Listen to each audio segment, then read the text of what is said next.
Abre aspas. Na medida em que existem, a opressão e a repressão são reflexos da natureza humana. O mesmo é verdade quanto à simpatia, solidariedade, gentileza e cuidado com os outros. E para algumas grandes personalidades, como Adam Smith, estas são as qualidades essenciais dos humanos.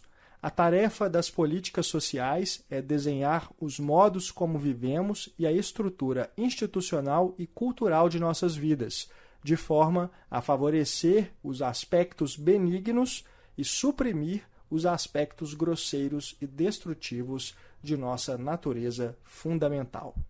Fecha aspas. Seja bem-vinda, seja bem-vindo ao Cinematório Café. 5, 4, 3, 2,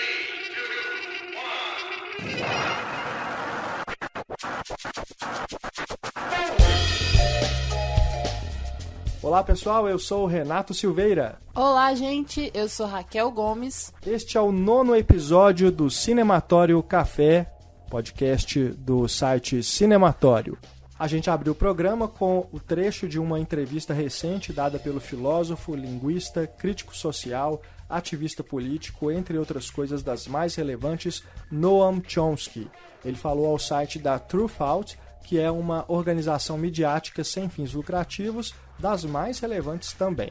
O link para você ler a entrevista na íntegra, traduzida, está aí nos hiperlinks na página deste episódio. E a gente abre o programa falando de Noam Chomsky porque ele é mencionado numa das melhores cenas do filme Capitão Fantástico, um dos temas do programa de hoje. Bom, o título do episódio, você com certeza já percebeu, é uma brincadeira que fizemos, pois o outro filme que vamos discutir é Animais Noturnos, outro que, assim como Capitão Fantástico, estreou nos cinemas brasileiros no finalzinho de 2016.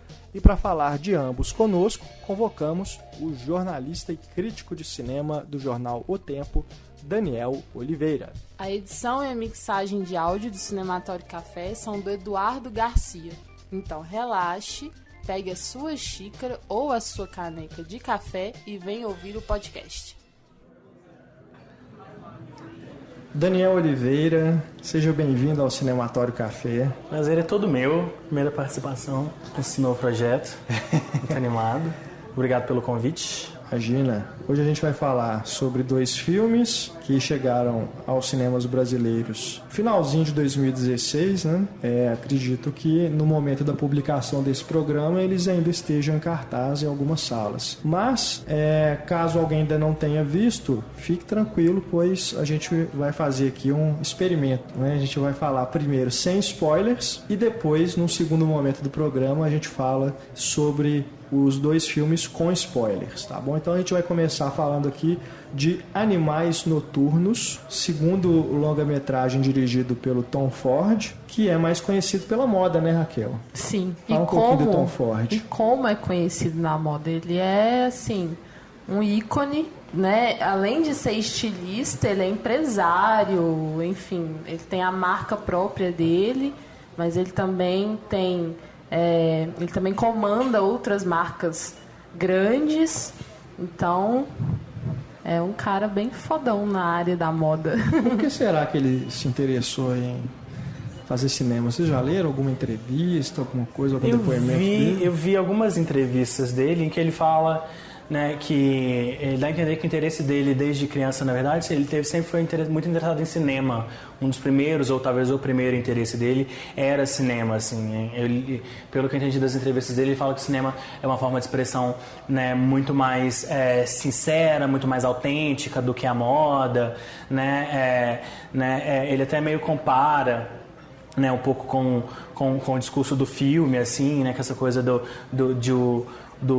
personagem do protagonista, né, do Jake Gyllenhaal, só conseguir expressar, né, essa dor, só conseguir expressar para a ex-esposa dele, né, o que ele sentiu, como ela fez ele se sentir, ele só consegue fazer isso através de um livro, né? Sim. E aí ele compara um pouco isso com o cinema. Para ele o cinema representa meio isso, assim, e a moda é mais aquele universo bastante plastificado da personagem da Amy Adams, né, que ela é diretora de uma galeria de arte.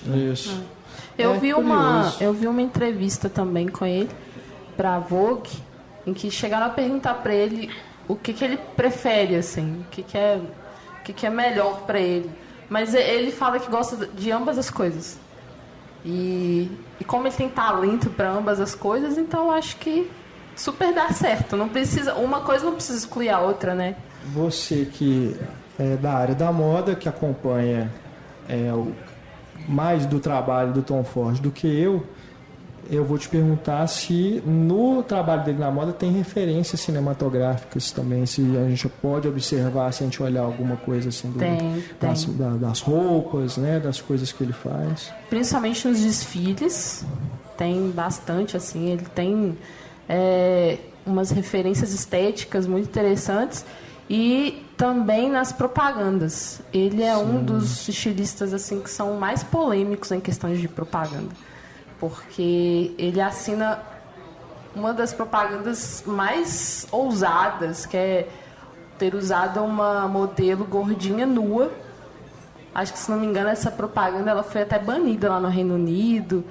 Enfim, ele sempre usa essa questão do sexo, do nu, sabe, do corpo nu, muito forte, e são imagens muito impactantes, principalmente nas campanhas de perfume, nas campanhas de acessórios, óculos. Não tanto nas campanhas de roupas, né? Mas nessas campanhas de acessórios ele usa bastante. Então, o que me lembrou também até a cena inicial do filme. Exato. Que tem muito do Tom Ford estilista ali, sabe? O Tom Ford como empresário de moda, que é aquilo que ele faz. Que a abertura do filme são várias mulheres... não é nem gordinhas, obesas, né? Bem obesas, e umas mais velhas, outras mais novas, e elas dançando como se fossem cheerleaders, né? Nuas, completamente. Nuas, é completamente. E ela tá com um chapéu de paquita, né? Com apenas umas coisinhas na mão assim, né? Uns pompom. E, cara, aquele começo daquele filme já é hipnotizante pelas imagens, né? Que, primeiro, já causa esse estranhamento, porque você não está acostumado a ver mulheres com esses corpos, né? Tão grandes e disformes, né? Dançando nuas, né? Você não sabe, na verdade, você não sabe o que você está vendo, na verdade, exato, né? A sequência de créditos do filme é isso, né? Você fala assim, né? O que é isso? O que ser isso, né? Porque você vinha aqui ver o filme com a Amy Adams e o Jake Gyllenhaal, né? E o que isso significa? E tanto que é uma sequência que milhões de pessoas diferentes vão ter milhões de interpretações diferentes do que ela significa e pro filme, sobre o filme, né? E quando você já conhece o trabalho dele na publicidade de moda, então você já faz esse link, sabe? Eu não sabia. Ele. Eu não sabia disso, por exemplo. É ele, assim, você tem certeza absoluta que a porque autoria tá ali. E depois, quando termina, na verdade, eu acho que isso não é spoiler, porque assim, enfim, a primeira informação eu acho que você ganha no filme, né? Você vê que na verdade é meio aquilo seria o que? Uma instalação, né? Eu acho que um projeto de arte visual da galeria da Amy Adams. Isso. Tem aqueles telões, né? Onde são essas imagens que a gente vê nos créditos iniciais, e depois a gente vê que as modelos estão deitadas, né? Em cima de umas plataformas. Tem as peças de arte, tipo uma assim. instalação, né? Mas o termo específico eu também não sei dizer qual é. É uma obra de arte que faz parte da galeria dela. Que eu entendi assim. Exato. E esse começo de filme me remeteu muito aquelas imagens de David Lynch, sabe? Aquela coisa meio onírica, estranha, de um pesadelo, de alguma coisa que você não sabe o que é. Inclusive tem cortina vermelha. Tem isso, né? Que já é um signo, né? Que você automaticamente associa a David Lynch. E tem aquela coisa sedutora, né? Que vai ser algo que vai permear o filme inteiro. É um filme muito sedutor pelas imagens e pela forma como ele te envolve mas ao mesmo na tempo trama. Muito repugnante, né? Também. Tem esse contraste. A minha leitura assim, daquela sequência que eu acho que é o contraponto, né, que ele faz mais uma vez entre a personagem da Amy Adams, né, entre a Susan, né, e o Edward, assim. E aquilo ali é talvez muito representativo das escolhas que ela fez e da forma como, né, ela, ou o trabalho dela, se apropria, né, desse universo da realidade, vamos falar assim, né? Como ela enxerga a realidade, ou como ela, né, o trabalho dela, pelo menos, o trabalho que ela escolheu, né, enxerga ou vende a realidade, né? E aí você vai ter o contraponto disso, mais uma vez, na história do livro dele, na história que o ex-marido, né, que o Edward conta, assim. Que a gente não sabe, né, até que ponto que é o Jake Gyllenhaal mesmo, até um certo ponto do filme, né?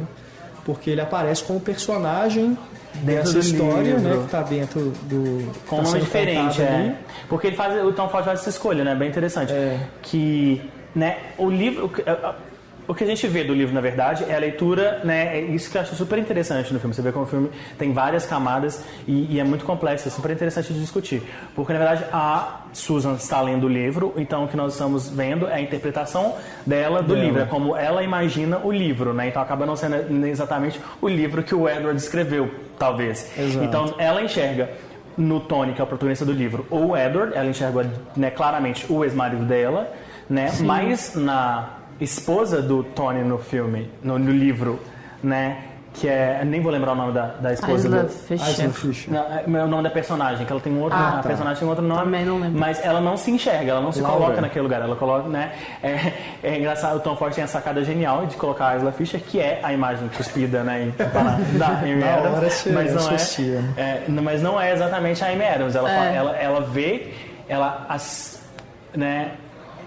assume que é ela, mas ela não admite totalmente que é ela. Ela, né, vê como uma versão do ex-marido dela criou dela. Cara, né? Exato. E enquanto ela está lendo e reagindo à história, né, o que está acontecendo, eu fiquei imaginando se o livro não seria sobre algo que aconteceu com eles. Exatamente. Na primeira vez que eu vi o filme eu também pensei, só que se foi uma história real, não real sim, mas não uma história do que aconteceu com eles, não, mas não é. Né? Eu também, eu entendo que ele criou um simbolismo de todo o relacionamento deles. Ele fala, o Edward, né, que é o marido. O Edward, até para poder meio que se libertar disso, porque ela fala, né, eu vou acabar dando spoiler. Então, guarde essa informação. Ok.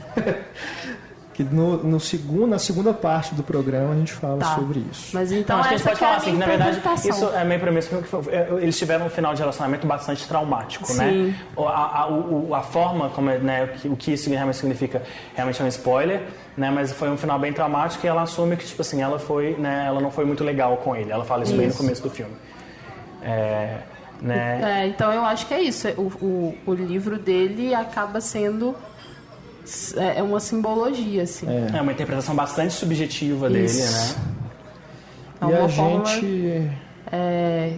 como se diz, ele transformou aquela história em arte. O que os artistas fazem normalmente, né? Você pega uma situação real e você processa aquilo de alguma forma, né? Isso. No meu texto no jornal eu falo que eu comparo muito esse livro dele, né, com o último CD da Beyoncé, assim, o Lemonade, nessa coisa, sabe, de artistas, né? Pois é. Sei lá, a Adele fez isso, né? Tipo assim, uma pessoa que leva um pé na bunda, né? Esses cantores que levam um pé na bunda, a Alanis Morissette fez isso, né? No Jagged Europeu, né? E grava um CD, grava um monte de música Swift pra fazer também. Taylor Swift, sabe?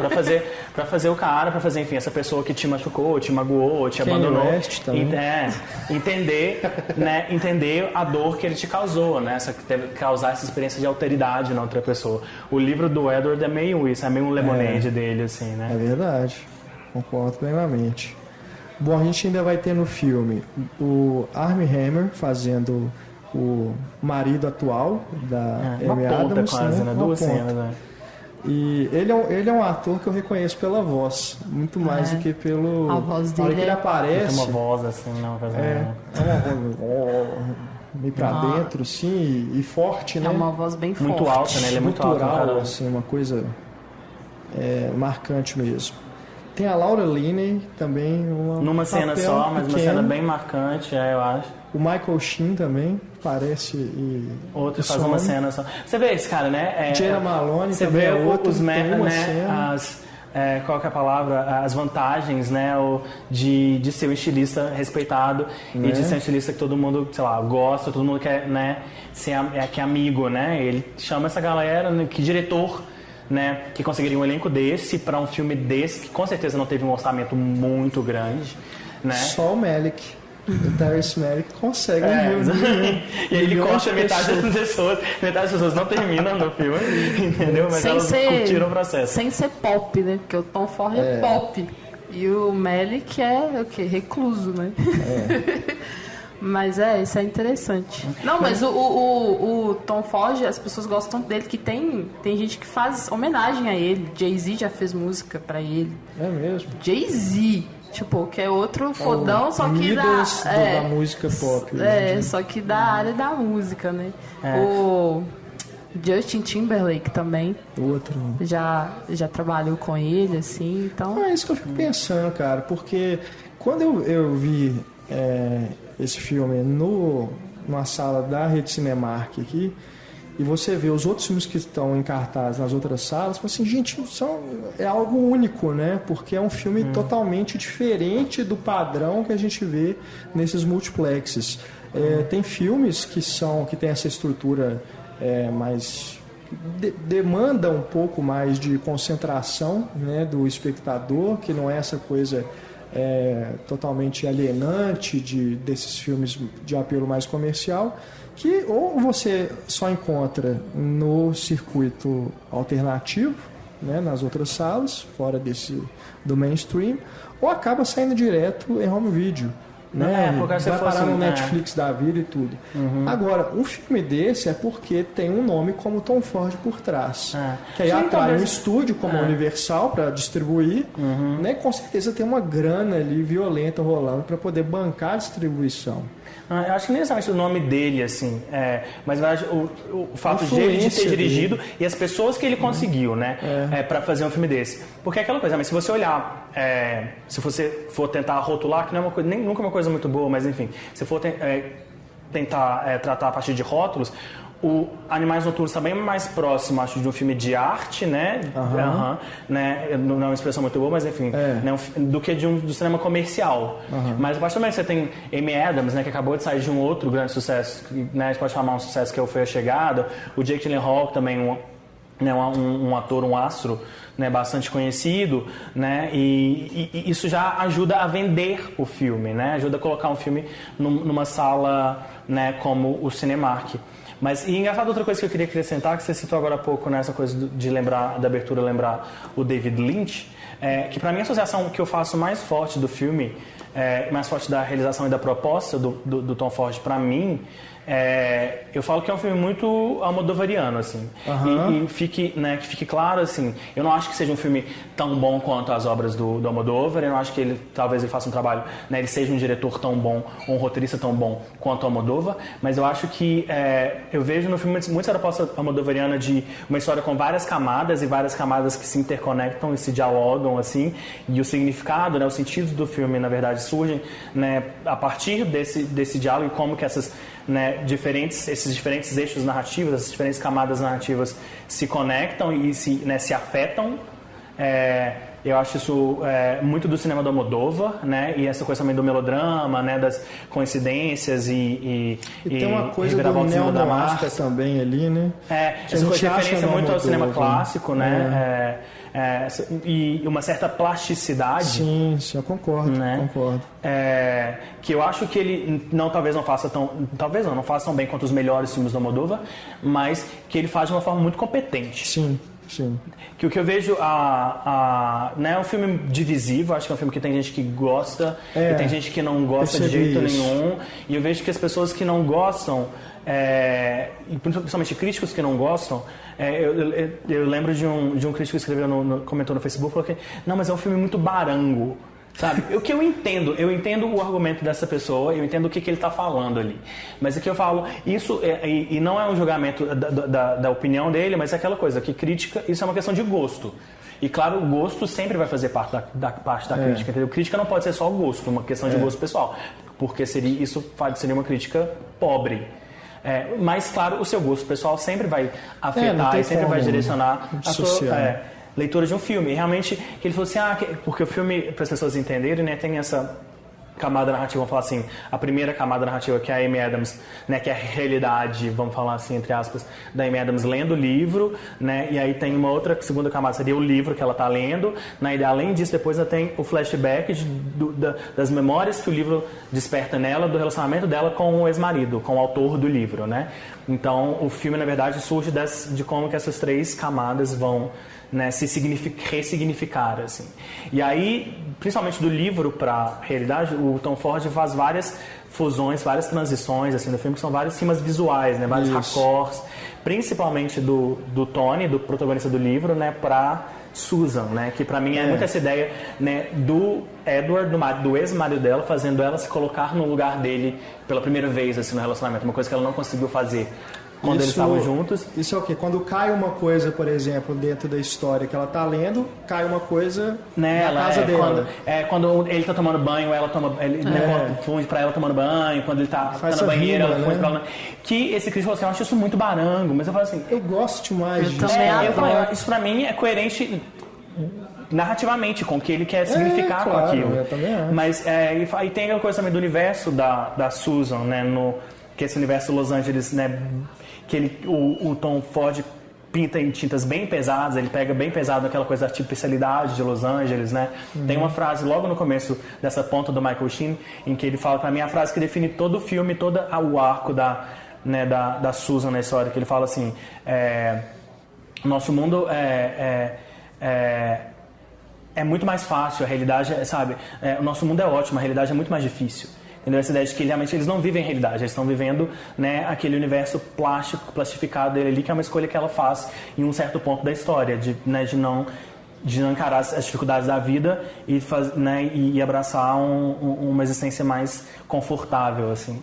E para mim, mais uma vez, realmente ele pega, né, bem pesado, é uma mão meio pesada nessa caracterização, mas exatamente para contrastar com o universo, aquela realidade que ele vai mostrar no livro, né, que é uma realidade bem grotesca quase, né? E que essa coisa a realidade é dura, a realidade é difícil, a realidade é violenta, a realidade não é muitas vezes, da maioria das vezes, o que você quer, mas, né, se você abre mão disso, você sabe, você, né, escolhe um caminho mais fácil, né, um caminho mais confortável, onde que você sabe, para onde que isso vai te levar, né? E aí o primeiro momento que a gente tem ali, né, na estrada, que o Jake Gyllenhaal tá com a mulher e a filha, né, no carro, e aí acontece aquela situação. Aquilo me deixou muito tenso, cara. Aquela cena, exatamente. Tenso. Porque eu falo assim, eu entendo e super aceito as pessoas que não gostam do filme, enfim, é por essa questão de gosto. Sabe, não estava no dia, não é o tipo de filme que eu gosto, eu acho afetado. Eu entendo esse argumento. Mas eu acho que você, como crítico, né, você assistir aquela cena da estrada, aquela sequência toda da estrada, e você não admitir que o Tom Ford é um diretor, no mínimo, muito competente, sabe, não tem como argumentar, sabe, contra isso, assim. Aquela sequência é extremamente bem dirigida. Você sabe que ele tem 6 atores em cena, assim. É uma situação extremamente tensa e desconfortável, e ele te coloca naquilo ali, né? Da mesma forma que ele coloca a Susan, né, naquela situação, e ele faz o mesmo com o espectador, assim. Fala assim, se eu fosse o Jake Gyllenhaal, se eu fosse aquele personagem, o que eu faria? Você fala assim, porque é uma sequência tensa e extremamente desesperadora, porque você vive ela meio pelo ponto de vista do personagem do Gyllenhaal, né, do Tony, que é o protagonista do livro, e é uma situação em que ele está sendo absurdamente emasculado, assim. Né? Ele tem a filha dele e a esposa dele para proteger, que é essa ideia, né, do que o homem deve fazer naquela situação, mas ele tem 3 homens, ele tá numa situação, ele está sendo atacado ou está sendo provocado por 3 homens que podem estar armados. Ele não sabe disso. Qualquer coisa que ele faz ali... E eles também não dão a entender logo de cara que eles são fudidos, né? Que eles são isso é o mais perturbador, porque fica eles ficam naquela brincando, dúvida, né? Com ele, assim. Tipo, eles vão lá, agarra a menina e solta, sabe? E você fica sem saber. Ele fica assim, não vou fazer nada com você não, cara. Fica tranquilo, deixa eu trocar o pneu do seu carro, o que tá furado. Exato. Ele fica brincando o tempo todo com esse sentimento de medo e de tensão. Porque perturba ainda mais. Coloca naquela situação e fala assim, velho, se fosse você, o que você faria? Entendeu? O que a gente faria? Sabe, qualquer coisa que ele fizer, qualquer decisão mal calculada que ele tome, vai piorar muito aquela situação, entendeu? Então é muito bem ensinado, muito bem dirigido, assim, e dá, né, é o gancho, assim, é o que propulsiona, assim, toda essa questão, né, que perpassa o relacionamento deles e que, né, acho que o motivo todo dele escrever a história é essa de ser fraco, né? Que ele acha que ela acha que ele é fraco, e o que é ser fraco, e é uma coisa que né, o filme discute muito essa questão da masculinidade, né? O que é, sim. O que é ser masculino, né? E o que é ser macho, o que é ser forte, verdade, né? É engraçado não, é legal também porque ele coloca essa questão nos outros personagens. O personagem do Aaron Taylor-Johnson, que aliás ganhou o Globo de Ouro, tá ótimo, tá irreconhecível. Eu até brinquei no Twitter que eu passei quase o filme inteiro sem reconhecer que era o Aaron Taylor-Johnson. E várias pessoas responderam assim, eu também não, só dos créditos que eu descobri. Eu reconheço porque, como todo mundo já sabe, sou boa em fisionomias. E a fisionomia do Aaron, pra mim, é marcante. Pra mim, ele sempre vem a imagem do Kick-Ass. Entendeu? Aquele nerdzinho assim. Pois é, eu acho que eu sabia que não ele é a primeira vez que filme. acontece, porque outros filmes que ele já fez eu também não reconheci imediatamente. Depois que eu lembrei, assim, é o Aaron Taylor-Johnson, é verdade. Eu acho que eu sabia, então eu não reconheci. Mas é engraçado que no começo, né, quando o filme estreou em Veneza, né, o filme ganhou, é bom falar, né, o grande prêmio do júri em Veneza. Exato. Né, quando saiu de lá, sempre tem essas coisas, né, já começa meio que ela começo, meio da temporada de premiações, né, e todo mundo falava que, né, e quem ia concorrer e tinha chance até de ganhar era o Michael Shannon, que também está sensacional no filme, eu acho, assim. Sim, né? O Michael Shannon é quase ele não é um alívio cômico, ele não chega a ser um alívio cômico, mas ele é a parte, eu acho, mais engraçada do filme, porque ele faz aquele ranger, né, aquele policial texano meio ultrapassado, né, uma figura quase meio caricata, assim, e ele fala com sotaque, ele tem toda uma postura, mas mais uma vez é mais uma versão dessa coisa do macho, do homem, né? E ele no filme muito amargo, o filme que se leva o tempo inteiro muito a sério, ele é a parte mais leve quase do filme, assim. Ele são os poucos momentos quase cômicos ou cômicos do filme. Mas falaram muito dele. Mas eu acho que é porque o personagem do Aaron Taylor-Johnson, ele é tão repugnante, assim, ele é tão asqueroso, sabe, que é quase assim, é difícil, que as pessoas não acreditavam que alguém ia votar nele porque elas desgostavam tanto do personagem, entendeu? Mas acho que é legal você perceber que as pessoas conseguiram passar por cima disso e falar assim, olha, ele é um personagem terrível, repugnante, sabe, sem redenção, e ele fez extremamente bem, assim. E é legal que realmente é aquela coisa, o personagem que não tem dois lados, sacou? Ele não é um personagem que, sabe, que fala assim, ele é ruim, mas ele é a encarnação da pura maldade, né, assim. E que, sabe, né, depois de 2016 a gente pode falar, são pessoas que existem, entendeu? Ele é tipo o cara lá do Texas que votou no Trump, sacou? É foda. Ele é o white trash, né? O famoso white trash norte-americano, assim. E ele abraça esse personagem, assim, sem medo nenhum, né? Acho que não é um spoiler, não vou falar exatamente o que é, mas assim, a famosa cena da privada, né? Não, e interessante Daqui a também, pouco você pode porque falar mais sobre até isso. com o personagem dele tem essa coisa da beleza e do grotesco e do repugnante, porque ele é um personagem repugnante, mas ele é um ator bonito, sabe? Então acho que essa escolha foi bacana, não colocou uma pessoa feia, uma pessoa, colocou um cara bonito pra fazer isso, assim. Interessante. Não, eu acho que sim, acho que faz muita diferença, assim. Né, porque pra mim, eu até falei isso no meu texto, que né, os três personagens do livro, assim, né, que é o Tony, né, o marido, o Michael Shannon, o policial, e o Ray, né, que é o personagem do Aaron Taylor-Johnson, se não me engano, que são essas três versões assim, do homem, né, do homem forte, né? O Tony, na verdade, começa fraco, mas aí ele vai, esse desejo de vingança que vai alimentando ele durante a história, né, vai fazendo ele ficar cada vez mais sanguinário, no certo sentido, né? É quase como o Edward estivesse perguntando para a Susan, escrever, sabe, qual desses caras você queria que eu fosse, entendeu? Sabe, qual desses homens fortes você queria que eu fosse, entendeu? Se isso é, sabe, ser forte é isso, né? Essa coisa desse rancor, né, mal resolvido que ele guarda muito com ela, que acho que é verdade, sabe, nenhum homem, né, é um adjetivo que muito agressivo e muito ofensivo para qualquer homem você chamar de fraco, né? Você pode chamar de várias coisas. Uma mulher, sua namorada, pode te fazer várias críticas. Você fala assim, fraco é uma coisa que, sabe, culturalmente, né?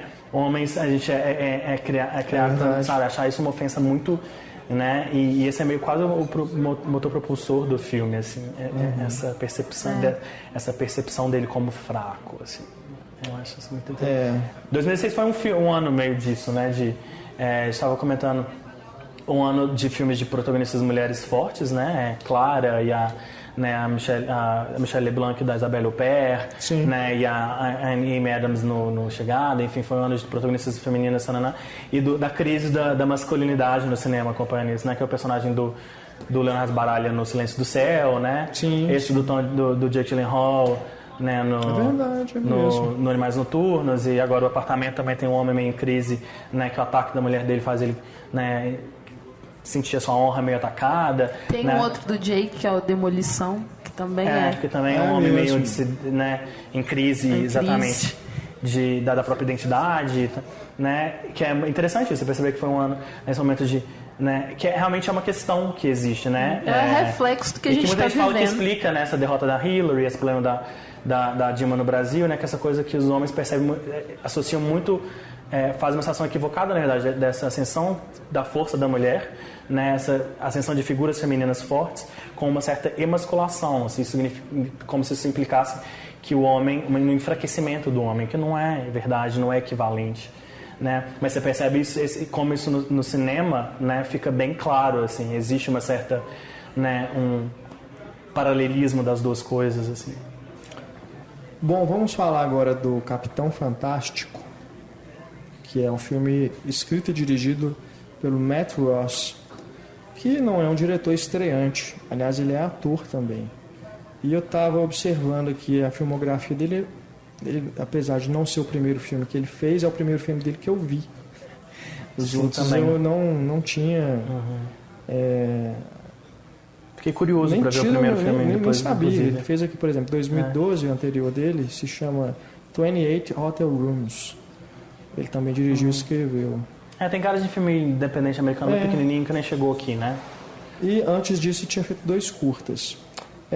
Mas o próprio Capitão Fantástico, né, ele tem toda essa coisa de ser a entrada... Não sei se ele vai chegar com algum gás para Oscar, mas tem toda a cara desses filmes indies que o Oscar adora, né? Tipo Pequena Miss Sunshine. Pois é, muita gente faz essa comparação com Pequena Miss Sunshine, e não que eu desgoste de Pequena Miss Sunshine, eu acho um filme, né...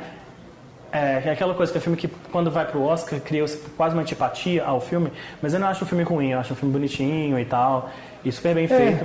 Mas eu acho que o Capitão Fantástico é um filme com bem mais densidade, entendeu? De temas, né? A discussão que ele propõe, né? Inclusive política, social, né? É bem mais denso realmente. Mais Porque o Pequena Miss Sunshine, que é ousada. aquele filme de aventura praticamente. É um road movie, né? Um road movie familiar, assim. Né? É aquele famoso indie americano sobre família disfuncional. Sim. Né? Mas é porque tem criança, né? Acho que as pessoas acabam... E tem essa coisa do road movie. A Kombi. Do ônibus, um Kombi no outro. Aí tem essa coisa da missão, né? De chegar no destino final. O próprio pôster também, eles fizeram parecido, né? Mas, pois é, que pra mim, no Capitão Fantástico, que é um filme, vou deixar bem claro aqui, desde agora, que é um filme que eu gosto bastante, foi o meu... ficou em segundo lugar na minha lista do ano de 2016 dos melhores filmes que estrearam no cinema em Belo Horizonte. Então, René França, nosso amigo René França, me confidenciou que você chora para falar de Capitão Fantástico. Tanto que você gosta. Vi Capitão Fantástico 2 vezes, e nas 2 vezes chorei copiosamente, não tenho vergonha de admitir. Assim. Gosto muito do filme. Legal. Porque, pra mim, na verdade, no Capitão Fantástico, o road movie é uma parte do filme. É uma parte. E o que mais... um dos motivos pelos pequena, quais... inclusive, quase o segundo ato. Um pedaço do segundo ato. Né, um dos motivos pelos quais eu gosto tanto do filme, que eu acho o trabalho do Matt Ross tão competente e tão admirável na direção, e principalmente um cara... Né, no segundo filme, né, dele, o primeiro com alguma visibilidade, assim, é como ele ele transita de uma parte do filme, de um momento do filme para outro que pode completamente diferente, e ele consegue transformar isso tudo numa unidade, assim, ele consegue dar uma unidade a uma história só, e você quase não percebe, porque o filme, para mim, ele é quase uma natureza selvagem família, sim, né? Sim. Familiar, coletivo, assim. E aí ele vira um road movie, né? De repente ele vira um road movie, ele tem um road movie cômico, tem uns momentos engraçados, tem umas piadas e tal, e aí de repente no final ele sai disso e aí ele vira um drama familiar, né? Um drama indie talvez mais associado com o que as pessoas esperam disso, né? Do cinema indie americano.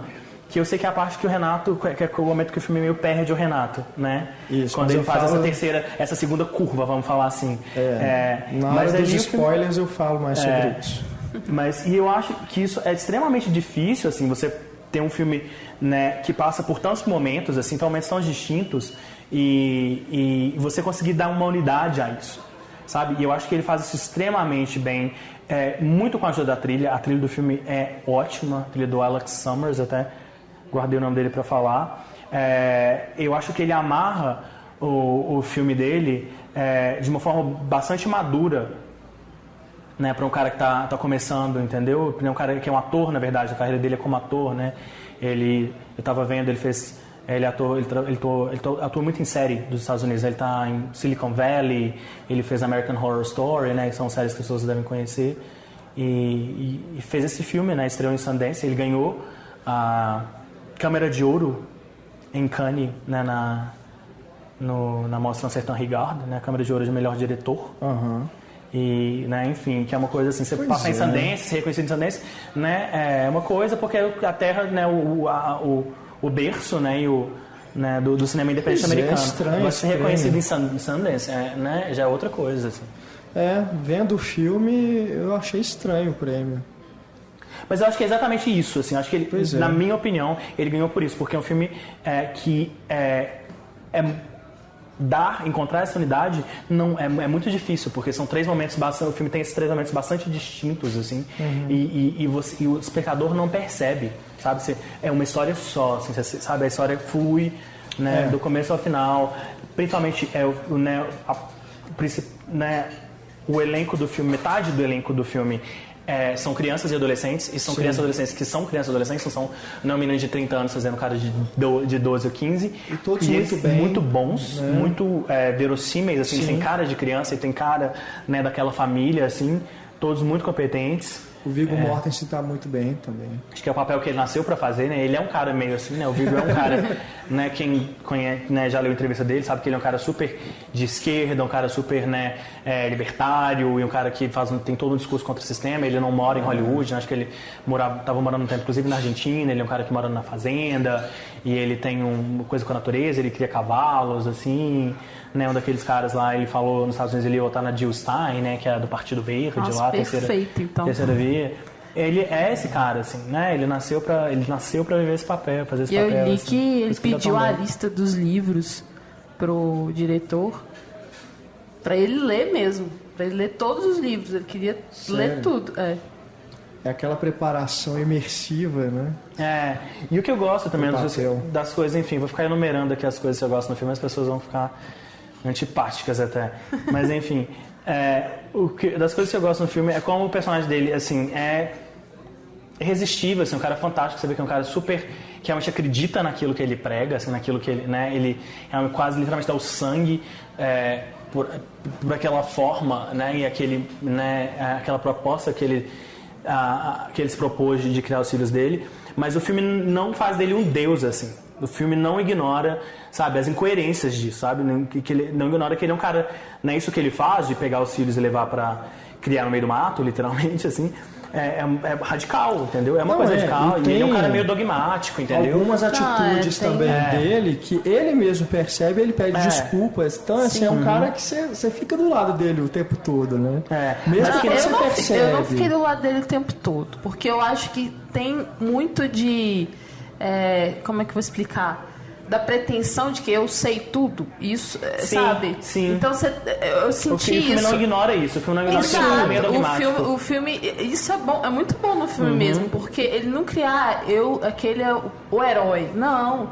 Ele te dá essa camada assim de você, sabe? Pelo menos eu não comprei assim ele completamente, sabe? Às vezes ele me instigava a querer dele mais humildade e para escutar mais os outros. Sim, mas o que eu percebo, é isso que eu estava falando, o que eu percebo nele é que ele tem consciência disso e é uma limitação dele como ser humano aceitar essas falhas, entendeu? Mas você vê assim, que é um cara assim, que no íntimo dele, ele sabe que ele está fazendo alguma coisa errada, que ele podia ser um cara mais humilde e ter um diálogo às vezes mais franco com os filhos na hora de enfrentar, né? Tem principalmente o filho não é do meio, quase do meio, né? O filho que é o mais revoltado ali. O adolescente, filho adolescente. O adolescente que se revolta. Que ele não tem um diálogo com ele. Não tem.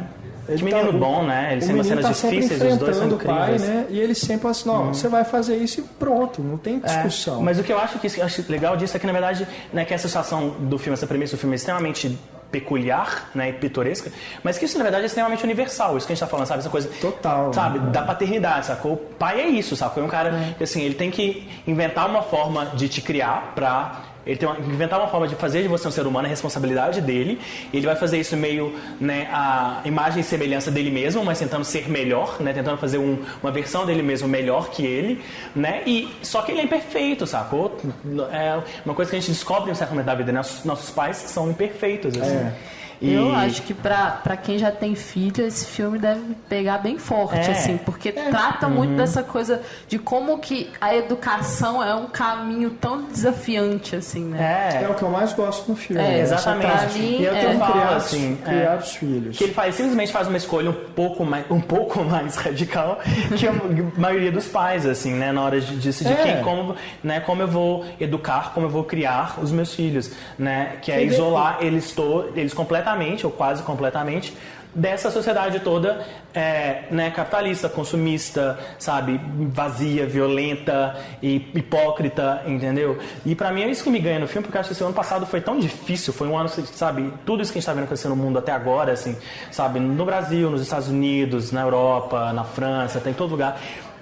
Sabe, acho que é meio... Pra mim, assim, pelo menos, é uma opinião minha, e muita gente vai discordar, acho que pra mim é um sintoma claro, uma prova clara de que, velho, a sociedade capitalista, esse modelo capitalista, né, neoliberal que a gente optou viver e que acabou prevalecendo depois da queda do Muro de Berlim, deu errado, sacou? E não tá dando certo. Sabe, esse modelo nosso, né, extremamente consumista, extremamente... de progresso atrás de progresso, sem limites e sem, sabe, insustentável. Isso deu errado, sacou? As pessoas, sabe, quem tá feliz, entendeu? Nesse mundo, no mundo hoje, sabe? Então, é isso que o filme propõe, e aí ele fala assim, equilíbrio, sabe? E isso não é obrigatório, sabe? É possível pensar ou tentar uma alternativa a isso, sacou? E é por isso que eu falo, assim, a descrição do filme, sabe, quando eu terminei o filme, tanto da primeira vez quanto da segunda, eu quero morar nesse filme, sabe? Porque é um cara que literalmente pega todas as reclamações que a gente faz em toda a mesa de bar, todas as reclamações que a gente reclama do governo, e do Temer, e do Trump, e do mundo e tal, e fala assim, velho, foda-se, eu não sou obrigado a viver nisso. Ele faz alguma coisa a respeito, ele pega, fala assim, vou viver na minha vida com as minhas regras, e com a minha moral, e com a minha ética, e educar os meus filhos do jeito que eu acho que seres humanos deveriam ser educados, entendeu? Não, sim, o que eu acho massa é que ele opta por essa coisa radical, né, justamente para poder iluminar esses pontos, né, que na hora que ele vai confrontar a irmã, né, na casa dela, aquilo ali é um exemplo perfeito, que aí a gente vê a diferença de como que ele cria os filhos dele, né, para a forma como ela está criando os dois filhos dela. E depois, quando eles vão encontrar o resto da família, etc., quando ele, né, nos momentos em que eles estão ali no meio da sociedade urbana, né, a gente tem esse contraste muito forte. Agora, ao mesmo tempo que eu concordo que ele faz isso, foda-se, né, vamos falar do que importa mesmo, fazer essa crítica aberta. Aí depois, na hora que a gente for falar dos spoilers, eu entro nisso. Mas eu acho que depois de um certo ponto, ele já começa a fazer concessões. Mas eu acho que o interessante do filme é isso, porque fala assim, a partir do momento que, né, que eles decidem, né, enfim, premissa do filme não é spoiler, é assim, né, que o filme começa com eles morando na floresta, e aí a esposa do Viggo Mortensen, a mãe dos meninos, ela é uma mulher bipolar, né, ela estava em tratamento e ela comete suicídio, ela morre.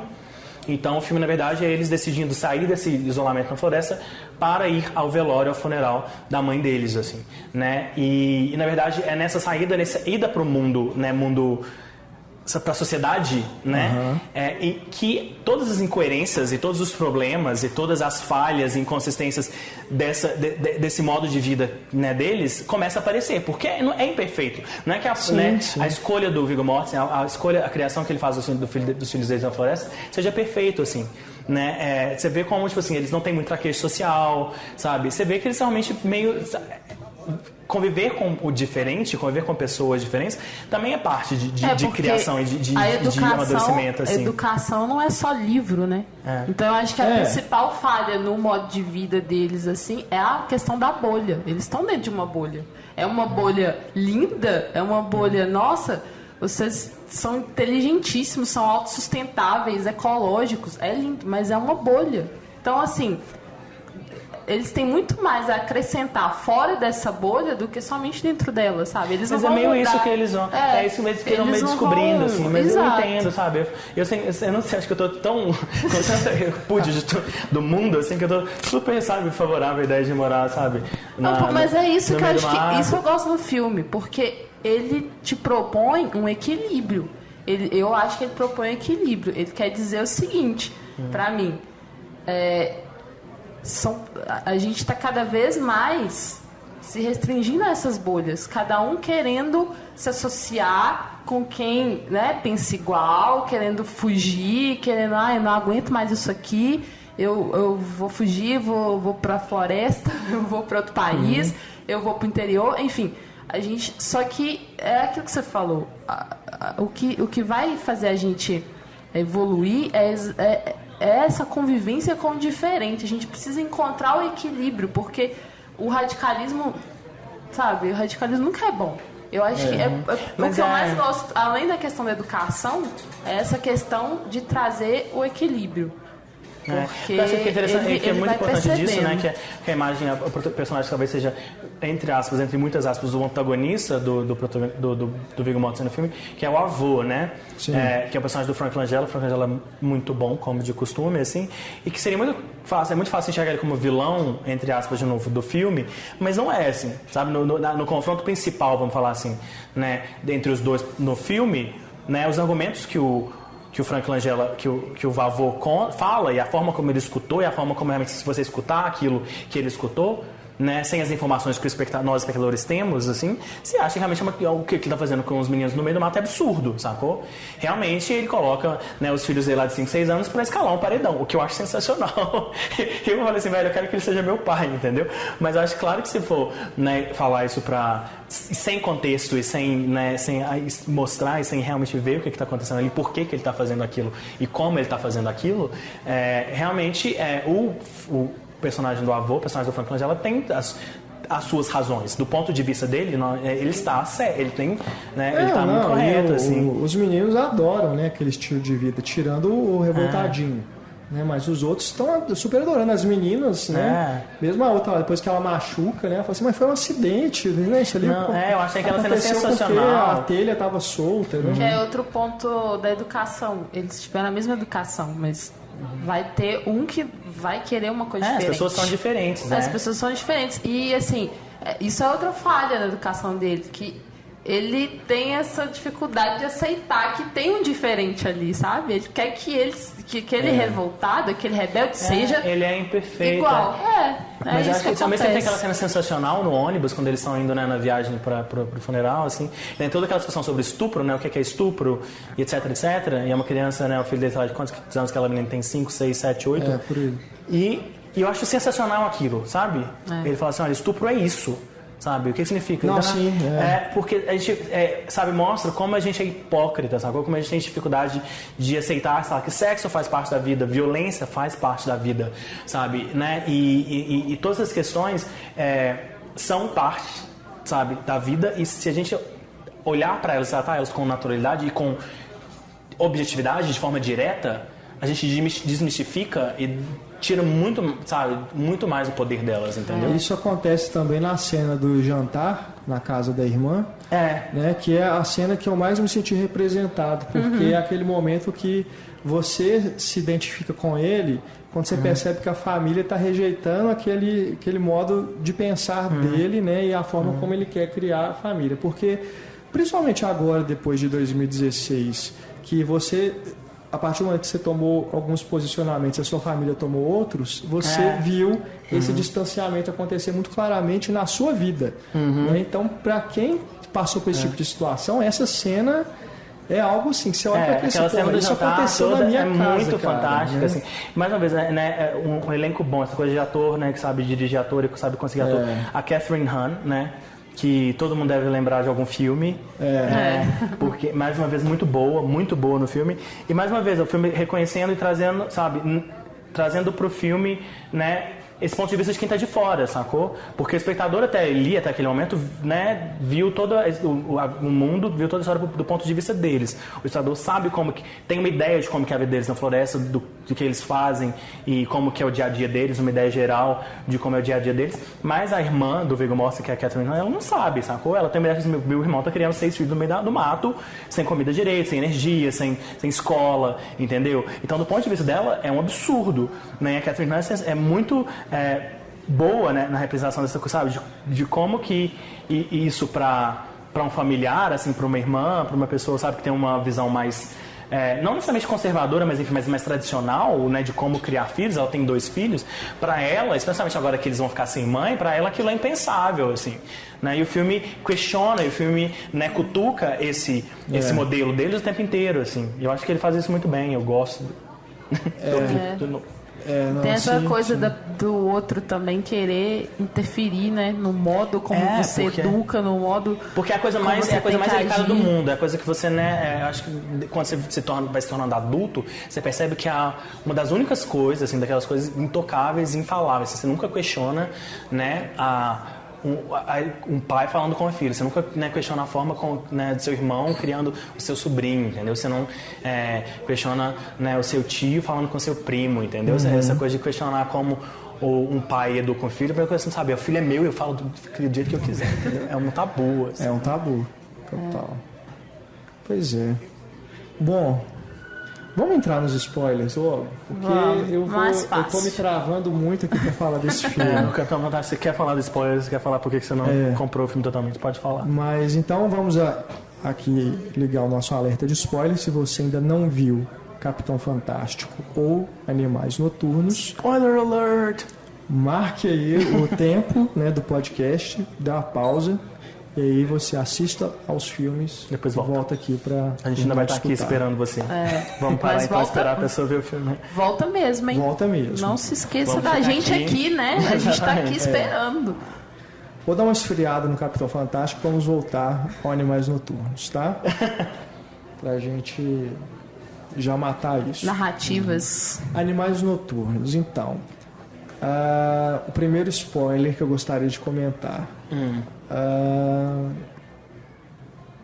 É a investigação, né? O que está acontecendo ali. Porque acontece aquela situação na estrada, que é muito tensa, que é muito incômoda, e dali em diante o personagem do Jake Gyllenhaal, dentro da história do livro, acaba sendo separado da esposa e da filha, e, né, ele quer descobrir o que aconteceu, né, junto com o policial. Bom,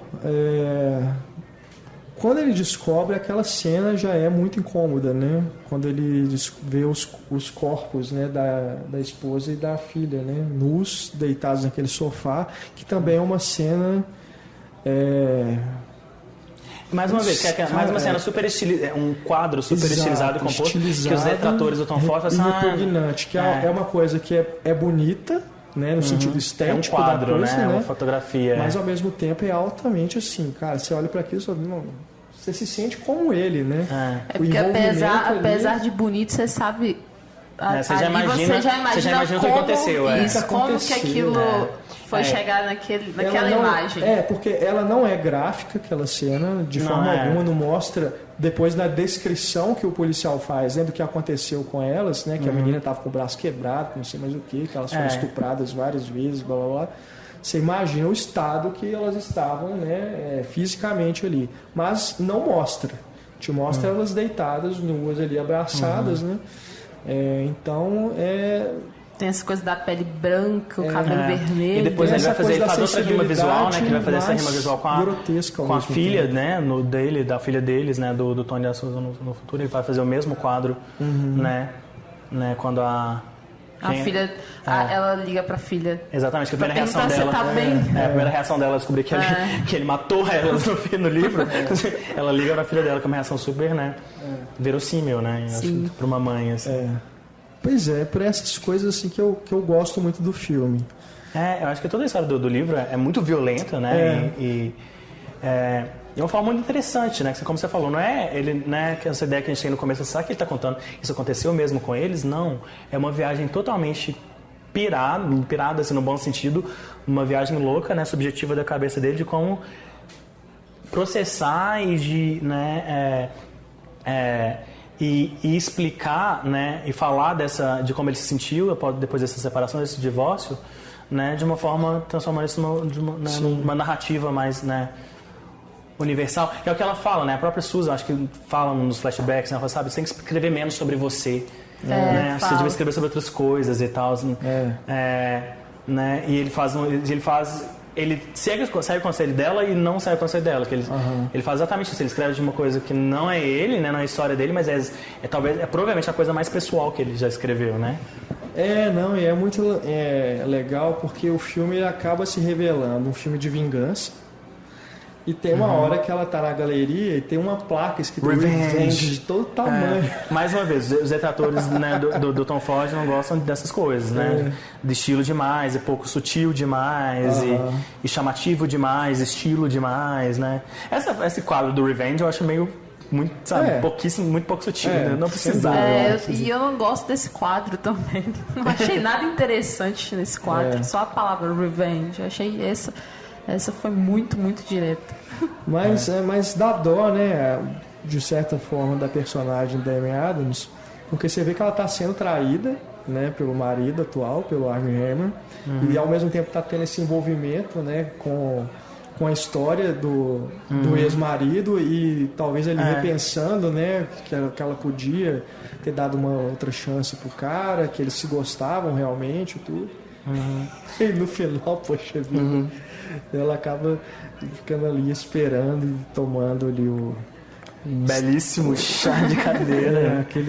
Tem vários tipos de vingança aí, né? Tem essa vingança do ex-marido, da vingança da própria história do livro dele. Então, assim, são vários níveis de vingança. Eu, pensando assim em vingança como um dos temas, eu acho que dá pra gente associar nessa questão de transformar a dor em arte como uma certa vingança, sabe?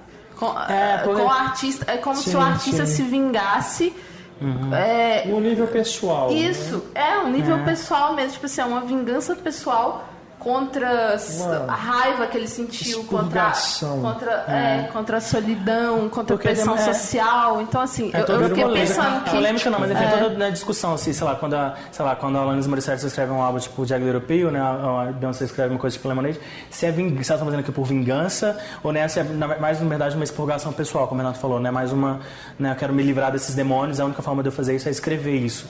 Né, e não é exatamente, ela não quer vingar, ela não quer necessariamente ferir outra pessoa, mas ela quer se livrar daquilo, botar pra fora, né?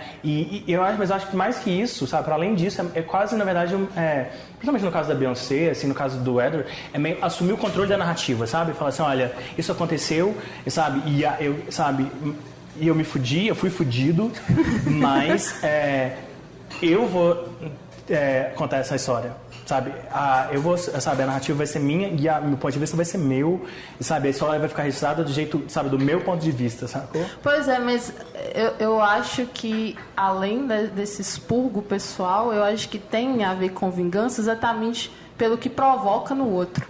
Porque a Amy Adams, ela tá sofrendo enquanto ela lê aquilo, sabe? Então, mas o que eu falei, tá sabe, essa causando ideia sofrimento. de causar experiência de alteridade, sacou? De fazer o outro sentir a dor que ele te causou, Exato. entendeu? Então é uma vingança, sabe? Por mais que não seja assim, direta, né? Eu quero provocar isso. Ele tá provocando. E ele vai provocar nos outros que vão ler. Não sei se pode ser uma forma de vingança, mas também é uma forma de falar, sabe? Entenda a minha dor, sabe? É quase um pedido, assim, eu sabe? acho que são as duas coisas. Eu acho que além dele estar expurgando, ele tá se vingando disso. E porque aquela cena final também, ela é tão interessante, assim, ela é tão incômoda. Porque se você pensar, assim, né, ela começa a ler o livro e tal, e a partir de um certo momento, né, um certo ponto do livro, ela manda um e-mail pra ele, ela manda um primeiro e-mail, e ela fala assim, tô lendo o livro, realmente tô achando muito bom, parabéns. E ele responde. E ela fala assim, eu acho que ia ser legal se a gente encontrasse depois de eu terminar. Eu assim, não, beleza, marca aí, tamo aí. E aí ela marca. Super de boa, ele fala, a hora que você quiser.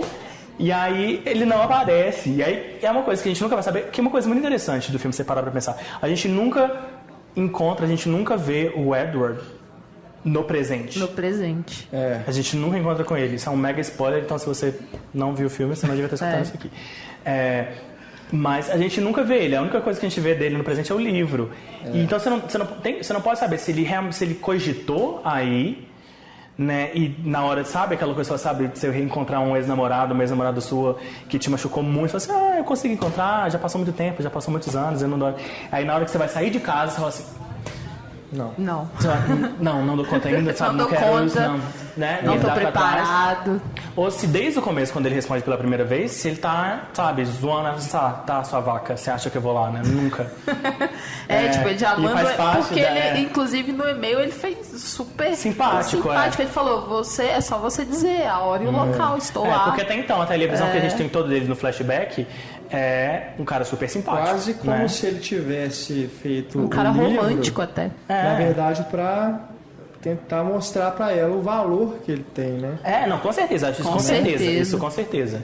Não, mas eu digo assim, no sentido assim, de que ele tá, tipo, querendo ela de volta. E não se envigar. Existe na verdade, é a leitura dela, eu acho, né? Então, se ele me mandou esse livro, se ele mandou pra mim antes de todo mundo ler, é porque ele ainda sabe, ele ainda sente alguma coisa por mim, entendeu? Exato. E aí, como ela tá vivendo esse mundo dela, essa vida dela atual, é muito uma morte, né? Ela tá meio, quase, né? É um mundo, tá meio morta-viva, né? Naquele casamento morto, né? Ela tá claramente, sabe, frustrada e insatisfeita com a galeria e tal. Ela, lendo o livro, ela passa a se dar conta, né? Ela reavalia todas as escolhas que ela fez e ela começa a acreditar que as escolhas que ela fez foram erradas, né? Que ela devia ter insistido naquele relacionamento, paraná. E ela, né? Ela vai fazendo toda essa releitura, nessa reavaliação da vida dela e aí no final, e aí você percebe, né, é quase uma reversão de papéis, assim, porque, né, ele era o romântico e ela era realista, né, e aí de repente ela cria toda essa narrativa super romântica na cabeça dela, sabe, de que ela vai encontrar ele e ele vai reencontrar o sentido da vida dela e ela vai passar, sabe, a ter uma vida de verdade, tudo, taranana, e ele fala assim, não é bem assim, entendeu? Frustrante pra ela, né? Você sabe, não existem segundas chances, assim, entendeu? E o Tom Ford é do Texas. Ele é texano? Ele é texano. Caramba. Ele tem um sotaque? Eu achei que ele fosse inglês, ele tem um sotaque mais Não, ele é do Texas. Ele é do Texas. Então, ele ter escolhido o Texas lá como a narrativa também tem a ver, né? Não foi à toa. Não foi à toa. Mas foi um daqueles filmes que me sabe, mais um daqueles filmes que me fala assim, nunca vou nesse estado, sabe? Não tem nada contra os Estados Unidos, já fui duas cidades nos Estados Unidos, São Francisco e Nova York, e gostei bastante, mas eu olho pra aquele Texas, aquele lugar e falo assim, velho, eu nunca vou nesse estado, velho, essas pessoas são horríveis. É verdade. Mas é muito também do que o cinema mostra, né? Retrata assim, não, mesmo você pensar esse povo violento do interior texano. Richard Linklater é texano. Né? O texano de Austin, assim. E ele mostra um outro Texas completamente diferente, né? Que é aquele Texas do Austin, mais artista, mais jovem. Bom, então vamos falar agora de spoilers de O Capitão Fantástico. Começar, eu não sei exatamente se isso chega a ser um spoiler, que é a questão de por que a mulher dele foi para o hospital e acabou cometendo suicídio, né?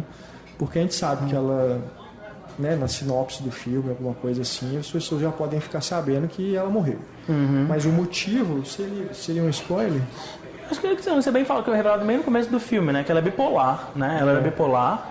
Enfim, isso vai sendo mais dissecado, desenvolvido, né? Durante o filme. Né? Você vai entendendo, né? Que ela já era bipolar. Ela desenvolveu uma bipolaridade depois do primeiro parto, né? Depois do primeiro filho. Depressão pós-parto. Uma depressão pós-parto, exatamente. E aí eles vão tentando curar e uma né, solução que eles tentam encontrar para isso é levar ela, né, para essa sociedade alternativa que eles criam.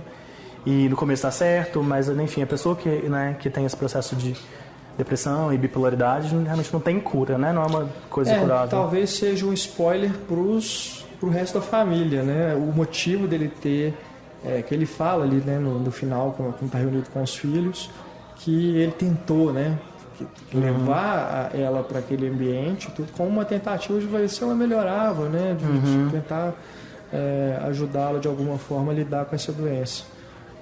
Mas concordo. E porque tem aquele momento super, né, aquele confronto forte, né, que eu acho talvez o clímax, né, dele com o filho rebelde, né, que o filho fala, e é muito, né, forte, impactante isso, que o filho fala que escutava as brigas dos dois, né, e que nessas crises delas de bipolaridade, ela questionava, né, a escolha que eles tinham feito, questionava e odiava tudo aquela vida, aquele modo de vida, e brigava com ele, mas aí você, né, você percebe, você imagina que realmente depois que passava essa crise, ela voltava e aí ela passava a amar de novo, né? Que é a coisa do bipolar, assim, são extremos, né? Meio fora, que a pessoa não tem muito controle, a não ser que ela tome remédio. E aí a gente imagina que como eles foram né? Eles formam esse modelo, essa moda natural de vida, né? Talvez ela não tivesse, provavelmente não estava tomando remédios, né? Então. E as únicas horas que ela aparece pra gente quando nas memórias dele, Viggo Mortensen tá deitado ali, ela aparece em cima dele, né, conversando com ele. E ali seria a memória dele exatamente. Agora, tem também aquela cena em que o filho mais velho fala com ele que ele foi aprovado, né, aceito em várias faculdades, e aí ele fica puto, e aí ele fala, foi a mamãe que me ajudou. Né? Você percebe que ela provavelmente era uma mulher bem menos radical que o Ben, né? Que ela um pouco... entrou nessa viagem dele, ela comprou essa viagem dele, né, de vamos levar nossos filhos pro meio do mato, mas que foi uma ideia dele, né, provavelmente. Eu não acho que ela tenha sido convencida, enfim, ou que ela, né, como filho acaba imaginando com certa razão, se ele escuta aquilo, assim, que o Ben forçou né, ela a viver daquele jeito. O que eu acho pai dela também, né, fala... eu acho que ninguém... Você não tem muito como convencer ou prender muito. Se a pessoa quisesse ir embora, ela teria ido embora. Se ela quisesse pegar os filhos dela e ir embora, ela teria pegado e levado. Né? Mas sabendo que o pai apoiava, né? Que ela queria que ela saísse dali. Daquela situação. Se ela quisesse, ela teria, ainda mais tendo aquele suporte todo financeiro, inclusive. Né? Uma vida muito boa que ela teria, né? Se saísse dali. E com a filha dele bem discreta, assim, essa é a amostra de toda acúmulo de renda e mais distribuição de renda que a gente é contra.